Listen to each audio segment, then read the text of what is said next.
Ambati Silks, Kanchipuram Saree Store, now in Vijayawada. Exclusive Pattu Sarees, Salwas and Lehengas. Sir నమస్తే sir. నమస్తే అమ్మా. ముందుగా మీకు శివరాత్రి శుభాకాంక్షలు. Thank you.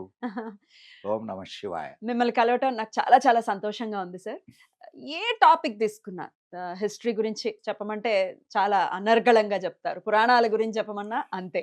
ఒక వాకింగ్ ఎన్సైక్లోపీడియా కాదు ఇప్పుడు ట్రెండ్ మారింది కదా, వాకింగ్ చాట్ జీపీటీ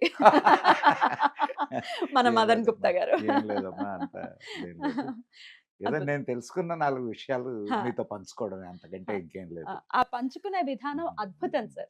మనసుకి హత్తుకునేలాగా చెప్పేటటువంటి విధానం, సరస్వతి కటాక్షం మీ మీద ఉన్నటువంటి తీరు అది అద్భుతం. అది నా తల్లిదండ్రులు నాకు ఇచ్చినటువంటి ఇదమ్మా. నా తండ్రి దగ్గర నుంచి, నా తల్లి దగ్గర నుంచి ఎలా చెప్పాలి అనేది నేర్చుకున్నాను. ఖచ్చితంగా. ఎందుకంటే వాళ్ళు టీచర్స్. టీచర్స్. వారికి ఈ అభినందనలు, ఈ ఆదరణ అంతా కూడా మీ తల్లిదండ్రులకి చెందుతుంది కూడా. ఓం నమః శివాయ. సో శివయ్య, శివుడి గురించి మాట్లాడాలి అంటే శివుడు ఒక ఎమోషన్.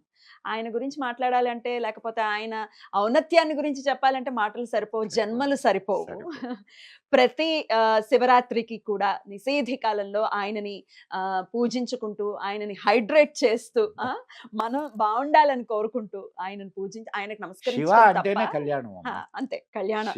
శివ అంటేనే కళ్యాణం. అంతే. అంటే శుభం, శుభం, మంగళకరం. మరి ఆయన గురించి మాట్లాడుకుందాం సార్. ఈ శివరాత్రి ప్రాశస్త్యం ఒక్కసారి చెప్పండి. దీని వెనకాల ఉన్నటువంటి సైంటిఫిక్ కోణం కూడా ఖచ్చితంగా ఉంటుంది. సనాతనంలో ఇది పెట్టారు అంటే దానికి ఖచ్చితంగా ఒక అంతరార్థం ఉంటుంది. ఇప్పుడు మన భారతీయ పండుగలు మీరు ఏమైనా తీసుకోండి, ఏ పండుగ తీసుకున్నా దాని వెనుక ఒక ఆధ్యాత్మిక అంశం ఉంటుంది, ఒక సామాజిక వైద్యపరమైనటువంటి శారీరక అంశం ఉంటుంది, ఇంకొకటి సైంటిఫిక్, అలాగే సామాజిక కోణం కూడా ఉంటుంది కదా. సామాజిక కోణం మీరు ప్రతి పండుగలో సామాజిక కోణం ఉంటుంది.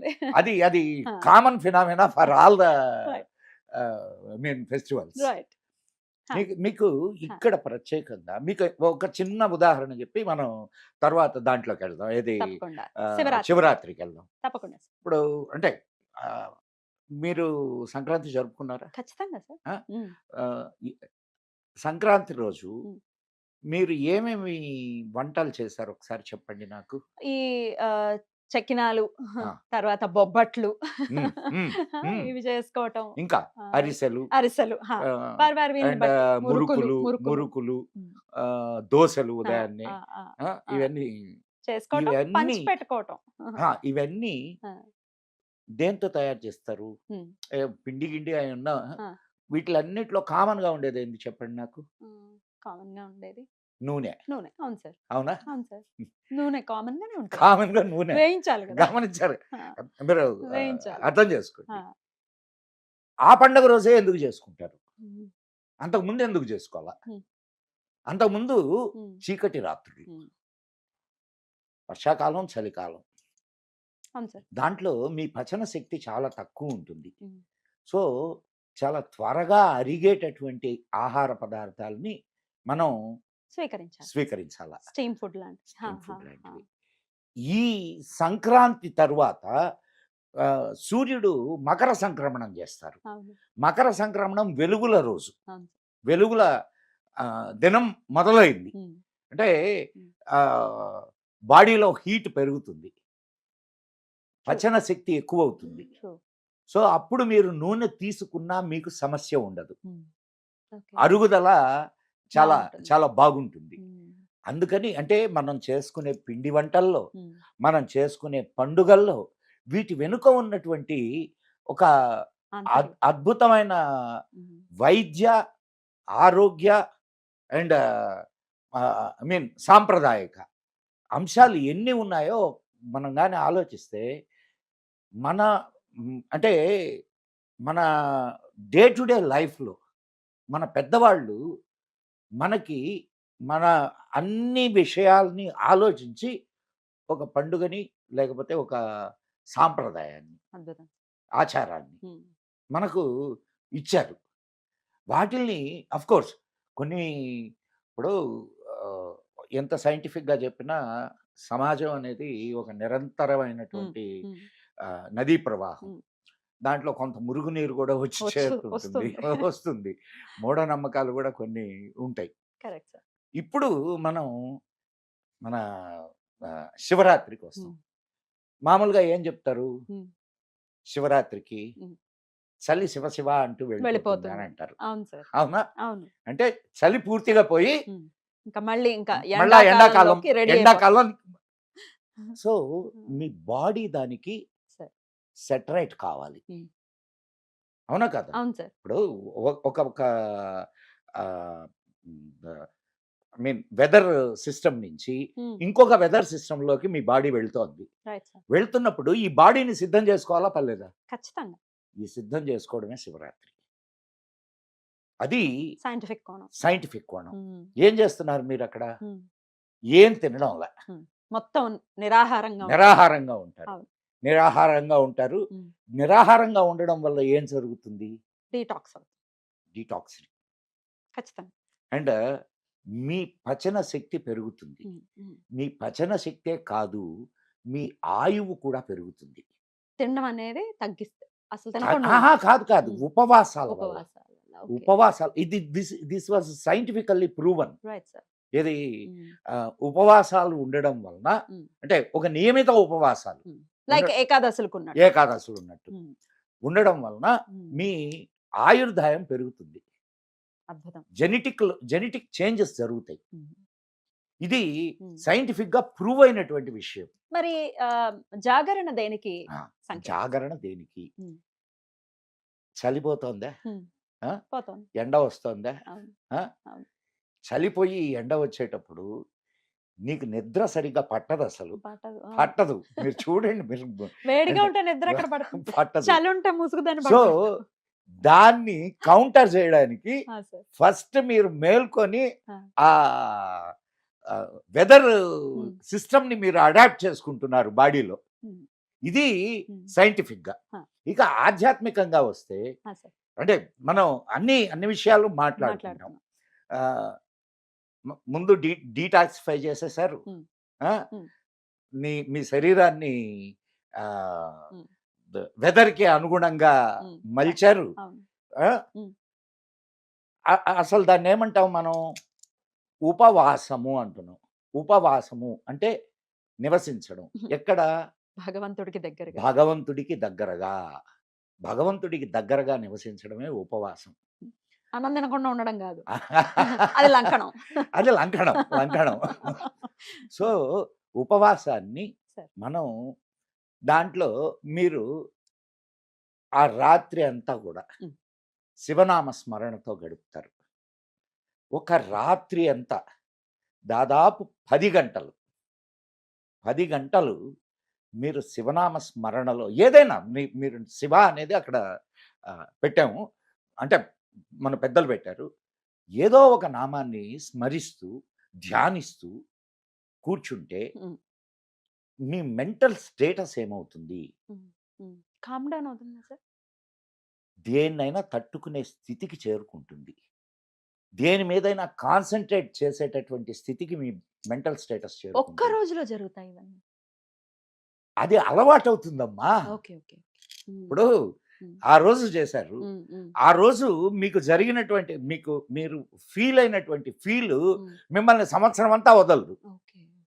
సో సంవత్సరం అంతా కూడా మీరు అది చేస్తూనే ఉంటారు. ఆ రోజు శివుణ్ణి ఏమని కొలుస్తారు చెప్పండి? లింగోద్భవం. దీని వెనక ఒక కథ ఉంది కదా. ఏది? మనకి బ్రహ్మ విష్ణువులు వాళ్ళకి ఒక వెలుగు కనిపిస్తుంది. వెలుగు కనిపిస్తే అది దాని అంతం ఎక్కడ, ఆది ఎక్కడ అనేది కనుక్కోవడానికి ఒకరు పై వైపు వెళ్తారు, ఇంకొకరు కింద వైపు వెళ్తారు. పై వైపు వెళ్తున్నటువంటి బ్రహ్మకి ఈ కథ అందరికీ తెలిసిన కథ. అబద్ధం ఆడేస్తాడు ఆయన. ఆడేస్తాడు. సరే, అందుకు నీకు పూజలు లేకుండా పోతే అంటారు. ఇక్కడ మనకు బ్రహ్మ గుళ్ళు కూడా ఎక్కడ లేవు. దానికి రుద్రంలో ఒక మంచి శ్లోకం ఉంది. ఇది ఈ శ్లోకం మనం కానీ దాని అర్థాన్ని మనం ఆ, తెలుసుకుంటే దాంట్లో చాలా అర్థం ఇమిడి ఉంది. అది అది మాట్లాడుకుందాం. మాట్లాడుకొని ఉమ్, ఆ, తప్పకుండా. ఆపాతాళ నభస్థలాంత భువన బ్రహ్మాండ మావిస్ఫురత్ జ్యోతి స్ఫాటికలింగ మౌళి విలసత్ పూర్ణేందు వాంతామృతై అస్తోకాప్లుతమేకమీశమనిశం రుద్రాను వాకాన్ జపే ధ్యాయే దీప్సిత సిద్ధయే ద్రోపదం విప్రోవిషిం చేచ్చివం బ్రహ్మాండ వ్యాప్తదేహ భసిత హిమరుచ భాసమానా భుజంగై కంఠకాలా కపర్ధా కలిత శశికళశ్చండ కోదండహస్త చక్షారుద్రాక్షమాలాసు లలిత వపుష శాంభవామూర్తి భేద రుద్రాశ్రీ రుద్ర సూక్త ప్రకటిత విభవాన ప్రయశ్చంతు సౌఖ్యం. అద్భుతం సార్, ఇక్కడ అద్భుతం. శివుణ్ణి ఉమ్, ఎట్లా మనం వర్ణించాం? ఉమ్. ఆపాతాళ నభస్థలాంత భువన బ్రహ్మాండ మావిస్ఫురత్ జ్యోతి. అవును. జ్యోతి స్వరూపంలో ఆయన ఉమ్, బ్రహ్మాండ పాతాళం నుంచి నభం దాకా వ్యాపించి ఉన్నటువంటి జ్యోతి. ఇంకా ఇంకొక విశేషణం వాడాము. ఏంటి? బ్రహ్మాండ వ్యాప్త దేహ అంటే ఈ బ్రహ్మాండం అంతా వ్యాపించి ఉన్నటువంటి దేవుడు ఆయన. అద్భుతం. అర్థమైందా? ఆ. అందుకే మనం ఏం చెప్తాం? ఉమ్, ఆ, ఇప్పుడు ద- ఆత్మవత్ సర్వభూతాని అని చెప్తాం.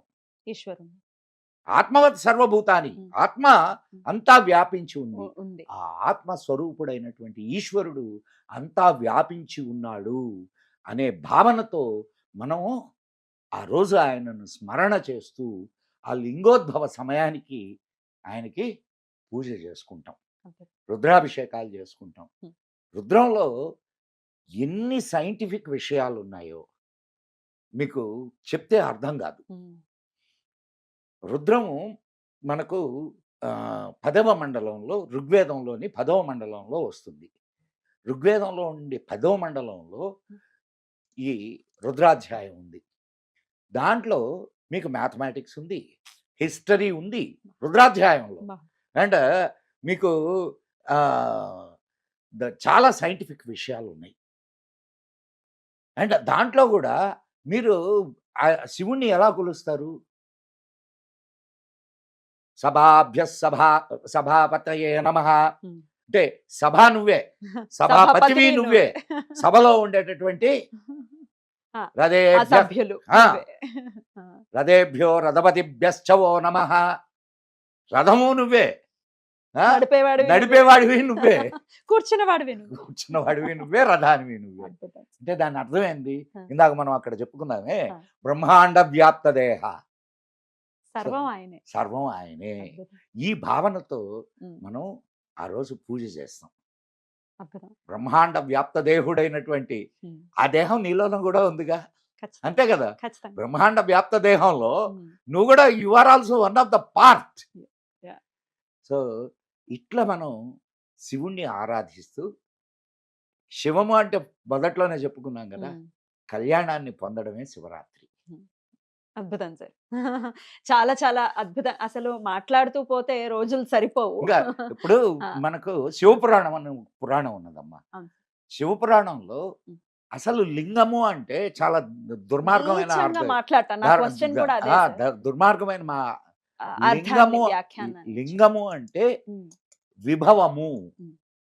ఆయన ఆయన యొక్క శక్తి, ఆయన యొక్క వెలుగు. ఇందాక మనం చెప్పుకున్నాం కదా, ఏది? ఆ, ఆపాతాళ నభస్థలాంత భువన బ్రహ్మాండ మావిస్ఫుర జ్యోతి స్ఫాటిక లింగమౌళి. ఉమ్, ఆ జ్యోతి స్ఫాటిక లింగమౌళి. ఉమ్, అని అనాలి. కానీ స్వామివారి యొక్క ఒక ఇది ఆయన ఏమన్నా మనిషా? ఆ, ఆయన ఏమన్నా మనిషా, లేకపోతే మనిషికి ఉండేటటువంటి రహస్యాంగం ఆయనకి ఇది? ఇప్పుడు మన మన మన సాహిత్యము, మన ఇదంతా కూడా ఒక అన్యాపదేశమైనటువంటి భాషలో మనకు అందించారమ్మా. దాన్ని మనం అర్థం చేసుకొని మనం ఆపాదించుకుంటే ఉమ్, అసలు అద్భుతమైన సైన్స్కి, అద్భుతమైనటువంటి విషయాలకి మనం వారసులం అవుతాం. ఖచ్చితంగా. ఇటువంటి వ్యాఖ్యానాలు ఇటువంటివి చెప్తూ ఉంటే, అంటే పానమట్టమేమో పార్వతీదేవి అని, ఆ లింగమేమో అని, అట్లాంటి మాటలు వింటుంటే ఫస్ట్ అసలు అసహ్యకరంగా, అంటే మనకు మనమే అమ్మా మీకు ఇప్పుడు ప్రతిదాన్ని ఒక దుర్మార్గమైన ఆలోచనతో చూసేటప్పుడు దానికి ఇంకా హద్దు పద్దు ఏం ఉండదు. ఇప్పుడు పానవట్టం పార్వతీదేవే, శివలింగం లింగమే. పానవట్టం దేనికి పార్వతీదేవి? ప్రకృతికి చిహ్నం. అంతే. లింగము దేనికి చిహ్నం? పరబ్రహ్మ శక్తికి చిహ్నం. ఈ రెండు కలిస్తే సృష్టి. అంతే కదా. ఎంత అద్భుతమైన అర్థాన్ని చాలా అంటే నీచమైనటువంటి అర్థంలో తీసుకోవడం ఎంత నిజంగా చెప్తున్నాను మీకు. ఎనివే ఒక చిన్న కథ చెప్పి దీన్ని ముగిద్దాం. ఒక రాజుగారు అందరికీ తాంబూలాలు ఇచ్చారు. తాంబూలాల్లో మేక పెంటికి పెట్టి ఇచ్చారు. సరే, ఒక బ్రాహ్మణుడు అది కనిపెట్టాడు. కనిపెట్టి గమ్ముగా ఇంటికి వెళ్ళాడు. ఇంటికి వెళ్ళి భార్యకు కూడా తెలిసింది ఈ విషయం. తెలిసి భర్తను అడిగింది, ఏమండి మేక పెంటికి పెట్టించాడు ఆయన, ఇది తప్పు కదండి అని అంటే, దానికి శిక్ష యముడు సిద్ధం చేస్తున్నాడు. కుప్పల కుప్పల మేక పెంటికలు ఆయన చేత తినడానికి ఆయన చేత తినిపించడానికి రెడీ చేశాడు. కానీ ఈ విషయాన్ని గురించి మాట్లాడుకున్న ప్రతివాడికి దాంట్లో భాగం ఏర్పడింది. ఇప్పుడు నువ్వు చెప్పిన దానికి నేను విన్నదానికి ఇద్దరికి కూడా ఇంకా 2 తట్టలే మిగిలినవి. ఆ 2 తట్టలు నీకొకటి నాకొకటి. ఆయన ఫ్రీ అయిపోయాడు. అట్లా భగవంతుడి గురించి చెడ్డ మాట్లాడుకుంటే ఆ పాపం ఊరికి నెప్పిపోతుంది. ఖచ్చితంగా అనుభవించక తప్పదు. వాళ్ళు ఏమనుకుంటున్నారంటే ఏదో వాళ్ళ తెలివి, వాళ్ళ చాలా గొప్ప విద్వాంసులు అనుకొని ఇట్లాంటి మాటలన్నీ మాట్లాడుతుంటారు. జీవితం విధ్వంసం అవుతుంటారు. విద్వాంసులు కాదు, విధ్వంసులు. అయితే ఇక్కడ ఒక చిన్న కాంట్రడిక్షన్ ఉందండి. అంటే మనం ఏమైనా చూసి వచ్చామా? నిజంగా యమపురి అనేది ఉందా? యముడు నిజంగానే శిక్షలు వేస్తాడా? ఎవరు చూడలేదు కదా, దీన్ని ఎట్లా నమ్మాలి? ఎవరు చూడలేదు కదా. ఇప్పుడు నీకు కనిపించదంతా లేదు అనుకోవడం తప్పు, నీకు కనిపించేది ఉంది అనుకోవడం కూడా తప్పే. మీరు ఇప్పుడు సపోజ్ కరెంట్ మీకు కనిపిస్తుందా? కనిపించట్లేదు. కానీ దాని పవర్ లైట్ కనిపిస్తుందిగా. అంటే కరెంట్ ఉన్నట్టా లేనట్టా? ఉంది. సో రూపరూపిగా ఉంది. ఇక్కడ యముడు, శిక్షలు ఇవన్నీ లేకపోవచ్చు. It's a phenomena. నువ్వు జీవితాంతం చేసినటువంటి కర్మల ఫలితం ఏదైతే ఉంటుందో ఆ ఫలితం, ఇప్పుడు థాట్ ఈస్ నాట్ ఏదో జస్ట్ లైక్ హవా కాదమ్మా, గాలి కాదు. Thought is energy. అది ఖచ్చితంగా ఫామ్ అవుతుంది. అది ఖచ్చితంగా ఎనర్జీ కదా. Energy cannot be destroyed. So it will come with your soul. నీ సోల్ తో పాటుగా అది ప్రయాణం చేస్తుంది. అందుకే గుడ్ థాట్స్ ని ఖచ్చితంగా చేయండి. Exactly you are right. ఇప్పుడు నీకు నీ సోల్ తో ప్రయాణం చేసింది. నువ్వు చేసినటువంటి పాపాలన్నిటికీ అది క్యారీ చేస్తుంది. మరి దాని ఇంటెన్సిటీని సోల్ మొయ్యాల్సిందే కదా. అదే పాపాలు అనుకో, పోనీ అదే నరకం అనుకో. సో దానికి ఒక రూపాన్ని ఇచ్చారు వీళ్ళు.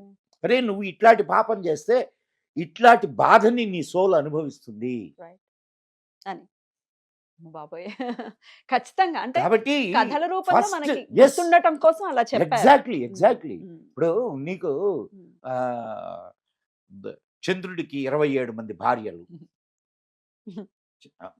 27 మంది భార్యలు. 27 మందిలో ఆయనకి రోహిణి అంటే ఇష్టం కదా. 27 నిజంగా భార్యల? చంద్రుడు నిజంగా మనిషా? కాదు. 27 నక్షత్రాలలో రోహిణి నక్షత్రం అత్యంత. ఇప్పుడు రోహిణి కార్తెలో రోళ్లు బగులుతాయి అంటారు. రోళ్లు బగులు అంటే అంత ఎండలు, అంత భయంకరమైన ఎండలు ఉంటాయి, మిటమిటలాడే ఇది. అంటే ఒక సింబాలిక్ దీన్ని నీకు కథల రూపంలో చెప్పి నీకు నేర్పించారు.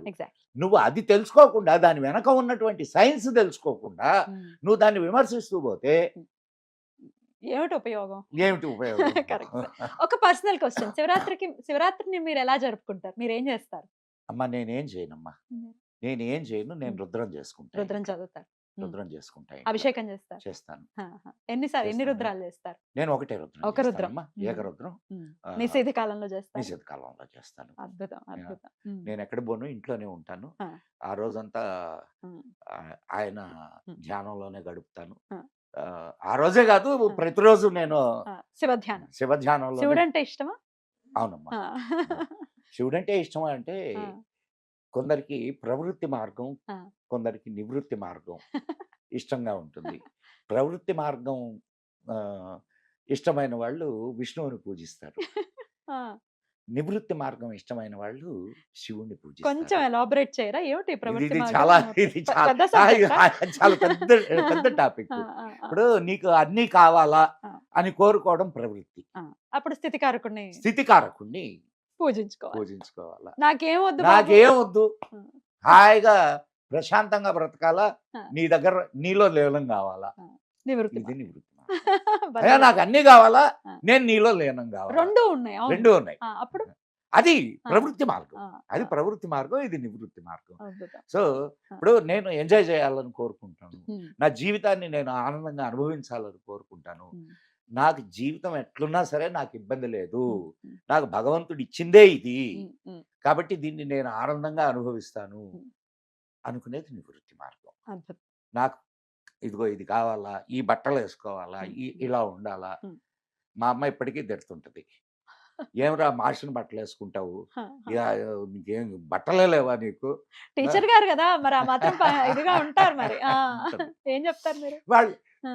అది ఏదోలేమ్మా అంట నేను. బట్టలు ఏ- మాసున్నాయి, మాటలు మెరుస్తున్నాయి. అద్భుతం సార్. ఉంటాయి ఆ. బట్టలు లేక కాదు, కాదు, ఆ. కాదు, ఆ, ఏదో ఆ టయానికి ఏది కనిపించింది అది వేసుకున్నాను, పోతా ఉండడం. అద్భుతం. ఇవాళ మీ దగ్గరికి రావడానికి ఆ, ఆ, నేను ఇంకొక ఆ. కార్యక్రమం చేసి వచ్చా. ఆ, వాళ్ళకి టైం అయిపోతుందని ఏం టిఫిన్ కూడా చేయకుండా బయలుదేరా. ఆ, ఆ. మీ దగ్గరకు వచ్చేసరికి ఆ. నేను సరే ఇక్కడ ఏదైనా కాస్త తిందామని తినేసి వచ్చా.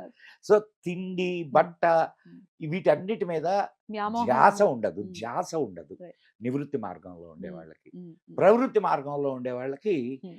ఎస్, వాళ్ళు అంటే రెండు తప్పు కాదు, తప్పు కాదు. రెండు తప్పు కాదు, ఉమ్. రెండు తప్పు కాదు, ఉమ్. రెండు కావాల్సినయే. అద్భుతం సార్, అద్భుతం. మీ వాయిస్ లో ఒక పవర్ ఉంటుంది, వినాలి అనిపించే, మెస్మరైజ్ చేసేటటువంటి ఆ పవర్ ఖచ్చితంగా ఉంది. కొంచెం రుద్రం ఏమైనా ఒక్క 2-3 లైన్లు ఒకసారి ఇందాక చదువుతారా? చెప్పింది రుద్రంలో ఇంకోసారి వినాలనుకుంటున్నాను. It's request. ఒక 4-5 లైన్లు. ఓం నమో భగవతే రుద్రాయ, ఓం నమస్తే రుద్రమన్యవౌతైషవే నమః, నమస్తే అస్తు ధన్వనే బాహుభ్యాముతతే నమః, యాత ఇషు శివతమా శివం బభూవతే ధనుః, శివాశరవ్యాయాతపతయా నో రుద్రమృడయ, యాతే రుద్ర శివాతనూరఘోరా పాపకాశిని, మయానస్తను భాషంత మయా గిరిశంతాభిచాకశే, యామి శృంగిరిశంత హస్తే వివక్షస్తవే, శివాంగిరిత్రతాం కురు మాహి గుంసి పురుషం జగత్, శివేన వచసా త్వా గిరిశాచ్చావధామసి, యథానత్ సర్వమిజ్జగదయక్ష్మగం సుమనాసతు, అద్యవోచదతి వక్త్రా ప్రథమో దైవ్యో విషకు, అహింశ్చ సద్వా అంజం భయః సద్వా అశ్చయాతు ధాన్యః, అసౌవ్యస్తామ్రో అరుణ ఉతవభ్రస్సు మంగళః. ఇలా చెప్పుకుంటూ పోతే అద్భుతం. 45 నిమిషాలు పడుతుంది. కంటిన్యూస్ గా అలా వెళ్ళిపోతుంది. ఆ అనుదాత్త ఉదాత్తాలతో ఎంత చక్కగా, ఎంతటి చక్కటి స్వరంతో చదువుతున్నారు. అద్భుతం అండి. చాలా చాలా కృతజ్ఞతలు భగవంతుడి మరొక్కసారి కృప, మీకు. ఏదో ఆయన్ని అంతే ప్రార్థించుకోవడానికి అంత అవకాశం ఇచ్చాడు. అంతే, ఖచ్చితంగా. మరొక్కసారి మీకు మహాశివరాత్రి శుభాకాంక్షలు తెలియజేస్తాను. ఓం నమః శివాయ. ఓం నమః శివాయ.